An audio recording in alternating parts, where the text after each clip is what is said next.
Electoral bonds हो गए ban, तो अब चंदा कैसे लेंगी पॉलिटिकल पार्टीज? क्या वाकई काले धन को रोकने के लिए लाई गई थी इलेक्टोरल बॉन्ड स्कीम? अगर हाँ, तो क्यों कोर्ट ने इसे बैन कर दिया? और बैन भी किया तो 5 सालों तक चलते रहने के बाद किया। इन सब के अलावा एसबीआई के लिस्ट में ऐसे क्या झोल हैं जिसे शायद आपने भी नोटिस नहीं किया होगा। ऐसे कई सवाल हैं जो सोशल मीडिया से लेकर न्यूज की हेडलाइन तक एक बड़ा कीवर्ड बनकर लगातार चलती आ रही हैं। खैर, सवाल है तो जवाब भी हैं, और जवाब देना ही स्विच एक्सप्लेन का काम है। हेलो एंड वेलकम, मैं हूं शुभम और आप देख रहे हैं स्विच।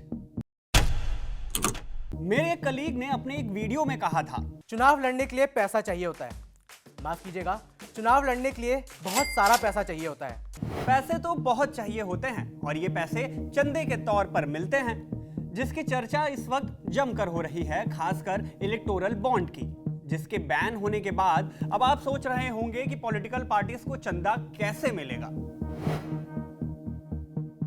अब ऐसा नहीं है कि इलेक्टोरल बॉन्ड्स स्कीम खत्म हो गई तो पॉलिटिकल पार्टीज को चंदा नहीं मिलेगा।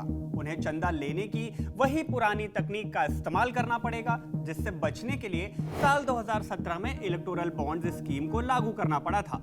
वो क्या तरीका था, चलिए जान लेते हैं। दरअसल जब चुनावी बॉन्ड नहीं होते थे तब पार्टियों को 2 तरीके से चंदा दिया जाता था। एक था इंडिविजुअल डोनेशन, दूसरा था कॉर्पोरेट डोनेशन।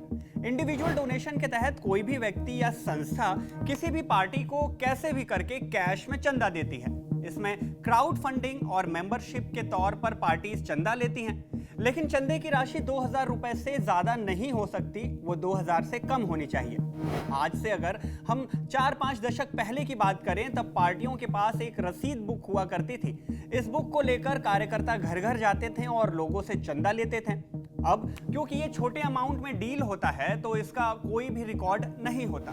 मतलब अगर पार्टीज चाहें तो एक डोनेशन बुक पर इन चंदों की लिस्टिंग कर सकती हैं, लेकिन इसकी कोई खास जरूरत नहीं होती। वहीं दूसरी तरफ दूसरा है कॉर्पोरेट डोनेशन, जिसके तहत कंपनियां और व्यापारी 2000 रुपए से ऊपर का चंदा चेक, डिमांड ड्राफ्ट या किसी भी तरह से बैंकिंग ट्रांजैक्शन के जरिए किसी भी पॉलिटिकल पार्टी को डोनेशन कर सकते हैं। इस कॉर्पोरेट डोनेशन के तहत पॉलिटिकल पार्टीज को मोटा चंदा मिलता है। इनके नाम और किसे कितना चंदा दिया गया ये बात इनके बैंक स्टेटमेंट से सामने आ जाती है, और समय समय पर इन पार्टीज को चंदा देने वालों के नाम और रकम की जानकारी चुनाव आयोग को भी देनी होती है। इन दोनों ही तरीकों का इस्तेमाल कर पॉलिटिकल पार्टीज के पास रास्ता है कि वो अब भी चंदा लेते रहेंगे। क्यों? क्योंकि मेरे कलीग ने क्या कहा था, चुनाव लड़ने के लिए पैसा चाहिए होता है। माफ कीजिएगा, चुनाव लड़ने के लिए बहुत सारा पैसा चाहिए होता है। अब आप सवाल करेंगे कि जब चंदा लेने का काम अच्छा चल रहा था, मतलब चंदा मिल रहा था, तो इलेक्टोरल बॉन्ड्स की जरूरत क्यों पड़ गई? साल 2017 में केंद्र सरकार ने इलेक्टोरल बॉन्ड स्कीम की घोषणा की थी। इसे 29 जनवरी साल 2018 से कानूनी रूप से लागू कर दिया गया था। तब तत्कालीन वित्त मंत्री अरुण जेटली ने कहा था कि इलेक्टोरल बॉन्ड स्कीम चुनावी चंदे में साफ सुथरा धन लाने और पारदर्शिता बढ़ाने के लिए लाई गई है। इसके तहत स्टेट बैंक ऑफ इंडिया को 29 ब्रांचों से अलग अलग रकम के बॉन्ड जारी किए जाते थे। इन्हें कोई भी 1000, 10,000, 1 लाख, 10 लाख या 1 करोड़ के डिनोमिनेशन में खरीद सकता था। इसे कोई भी खरीद सकता था और अपनी पसंद की पार्टी को डोनेशन के तौर पर दे सकता था। इस पर किसी भी खरीदने वाले या जिसे दिया जा रहा है उसका कोई भी नाम नहीं लिखा जाता था, केवल तारीख होती थी। सुरक्षा के लिए इसमें एक सीक्रेट कोड होता था, जिसे लेने और देने वाले के आंकड़ों के मिलान के लिए जरूरत के वक्त देखा जा सकता था। सीक्रेट कोड इसलिए क्योंकि ये कोड केवल अल्ट्रावायलेट लाइट में ही देखी जा सकती थी। इस योजना के तहत इलेक्टोरल बॉन्ड जनवरी, अप्रैल, जुलाई और अक्टूबर के महीनों में जारी होते थे। हालांकि इलेक्टोरल बॉन्ड से चंदा उन्हीं राजनीतिक पार्टियों को दिया जा सकता था जिन्हें लोकसभा और विधानसभा चुनाव में कम से कम 1% वोट मिले हों। साल 2018 में भारत सरकार ने इलेक्टोरल बॉन्ड योजना की शुरुआत करते हुए कहा था कि इससे देश में राजनीतिक फंडिंग की व्यवस्था साफ हो जाएगी।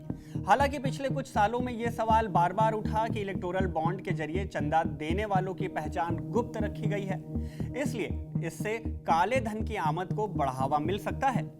लेकिन साल 2019 में ही इसकी वैधता को सुप्रीम कोर्ट में चुनौती मिल गई थी। 3 याचिकाकर्ताओं ने इस स्कीम के खिलाफ याचिका दायर की थी। वहीं केंद्र सरकार ने इसका बचाव करते हुए कहा था कि इससे सिर्फ वैध धन ही राजनीतिक पार्टियों को मिल रहा है।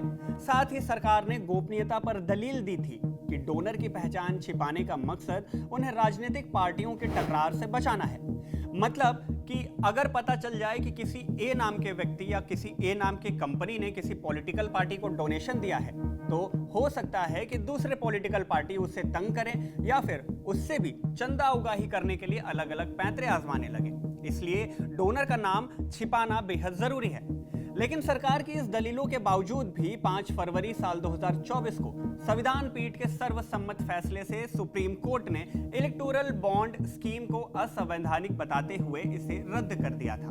खैर, आपको क्या लगता है, क्या वाकई में इलेक्टोरल बॉन्ड स्कीम पॉलिटिक्स में काले धन की एंट्री को रोकने के लिए लाई गई थी? और अगर लाई गई थी तो 5 सालों के बाद इसे बैन क्यों किया गया? हमने तो अपनी बात बता दी, अब आपका क्या सोचना है आप कमेंट बॉक्स में जरूर बताएं और इस वीडियो को लाइक और शेयर कर लें और हाँ, स्विच को सब्सक्राइब भी कर लें क्योंकि ऐसी ही वीडियोस आपको मिलती रहेगी।